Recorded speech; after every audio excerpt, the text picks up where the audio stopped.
Dans le labyrinthe des mots, des locutions et des expressions, on s'y perd parfois. Mais chaque mot a son histoire, et chaque histoire, son fil conducteur. Sur la chaîne YouTube JC Group, je vous propose Le Fil d'Ariane, le podcast qui vous donne la clé pour comprendre les expressions françaises, une à la fois, un jour à la fois. Le Fil d'Ariane, votre rendez-vous quotidien sur JC Group. Bonjour tout le monde, je m'appelle Israël Jackie Cantave. Bienvenue dans ce nouveau numéro dédié aux mots, aux locutions et aux expressions. Comme chaque jour, je vous propose d'effectuer ce voyage intergénérationnel consacré à la magie des mots et des expressions. Une machine à remonter le temps pour comprendre l'histoire et la mythologie et placer dans leur contexte les plus belles phrases exprimées par les esprits anciens, mais qui permettent de raconter des histoires contemporaines. Bienvenue, mesdames, messieurs, dans le fil d'Ariane. Le fil d'Ariane, du lundi au vendredi sur la chaîne YouTube de IJC Group. Recevoir des amis pour un classico, partager un bon dîner ou boire un coup à la maison avec modération. On aime tous ces moments-là. Et c'est pourquoi on les multiplie. Mais on aime surtout quand on est bien reçu. Et quand on pense à un hôte spécial, on pense à l'amphitryon. L'amphitryon est un mot fascinant qui, comme la panacée, tire son origine de la mythologie grecque, mais a été popularisé et fixé dans le langage courant grâce au théâtre français. Amphitryon était dans la mythologie grecque un prince thébain, époux de la belle Alcmène. Alors qu'Amphitryon était parti à la guerre, le dieu Zeus, follement amoureux d'Alcmène, prit l'apparence exacte d'Amphitryon pour passer la nuit avec elle. Il allongea même la durée de la nuit pour que le moment dure beaucoup plus longtemps. Qu'est-ce qu'on ferait pas pour une partie de plaisir, surtout quand on est un dieu?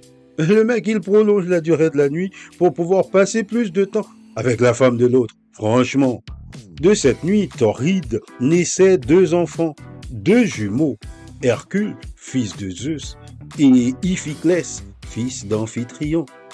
Le mythe a été repris par de nombreux dramaturges, notamment Plaute dans l'Antiquité, mais c'est grâce à Molière et à sa comédie Amphitryon en 1668 que le nom est entré dans le langage courant. Dans la pièce de Molière, lors d'une scène mémorable, le valet Sosie, qui a également son double Mercure, prononce une réplique devenue culte. Le véritable Amphitryon est l'Amphitryon ou l'Ondine. C'est cette phrase, prononcée alors que les vrais et faux amphitrions se disputent leur identité et le droit de présider à le banquet, qui a donné au mot son sens moderne. Le fil d'Ariane, votre rendez-vous quotidien.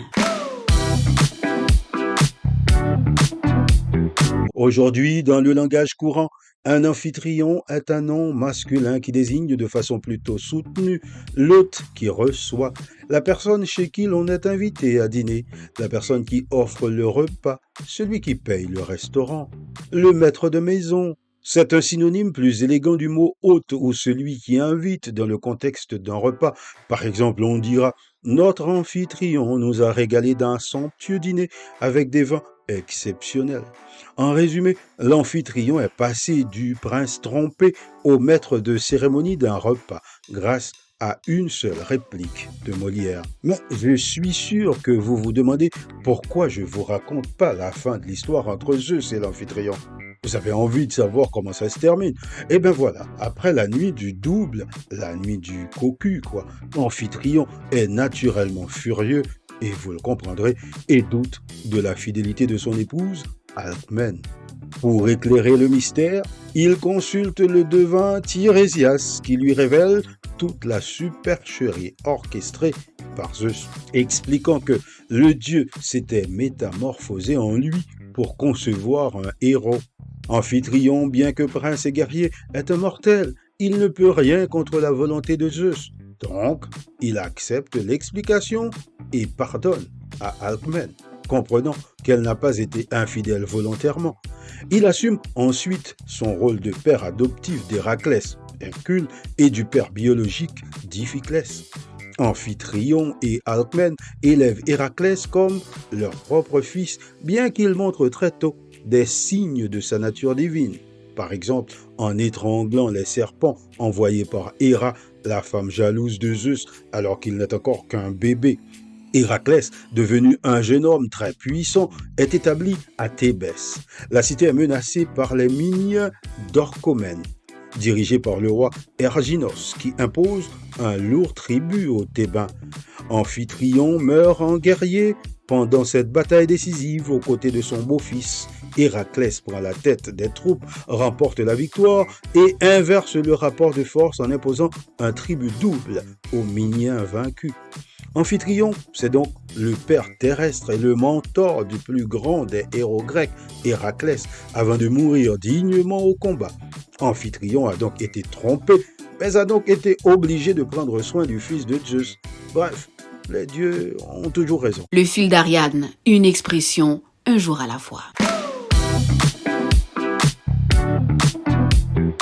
Et voilà les amis, le fil d'Ariane, c'est fini pour aujourd'hui. Je vous donne rendez-vous demain et cette fois nous partirons à la rencontre d'un philosophe italien, Giovanni Pico della Mirandola. Mais d'ici là, continuez de vous abonner à la chaîne YouTube IJC Group pour découvrir d'autres contenus.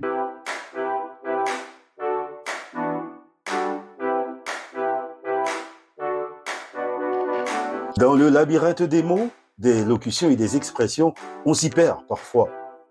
Mais chaque mot a son histoire, et chaque histoire, son fil conducteur.